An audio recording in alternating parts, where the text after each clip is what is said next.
ሰላም ልጆች፣ ዛሬ አንድ በጣም ደስ የሚልና አስተማሪ ተረት ይዤላችሁ መጥቻለሁ። የተረቱ ስም የገጠሯ አይጥና የከተማዋ አይጥ ይባላል። እሺ፣ መስማት ትፈልጋላችሁ? በድሮ ጊዜ በገጠር የምትኖር ደግ አይጥ ነበረች። እሷም ኩሩ ትባላለች። በትንሽ ጉድጓድ ውስጥ ትኖር ነበር። በየቀኑ ስንዴ፣ አተርና የተለያዩ ሰብሎችን ትበላ ነበር። ሕይወቷ በጣም ቀላልና ደስ የሚል ነበር።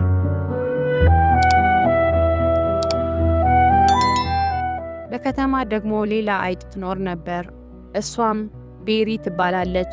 የከተማዋ አይጥ ቤሪ በትልቅና የሚያምር ቤት ውስጥ ትኖር ነበር። በየቀኑ ኬክ፣ አይብ፣ ፍራፍሬና ብዙ አይነት ጣፋጭ ምግቦችን ትበላለች።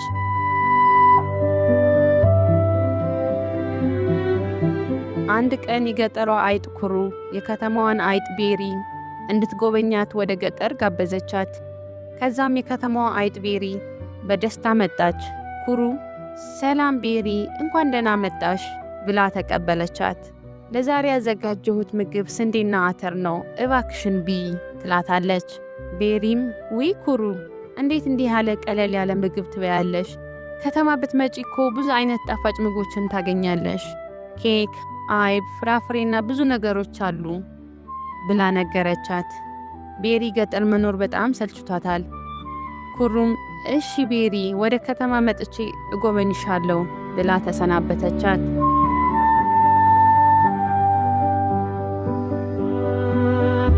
የገጠሯ አይጥ ኩሩ የከተማዋን አይጥ ቤሪን ጉብኝት ለመቀበል ከተማ ሄደች።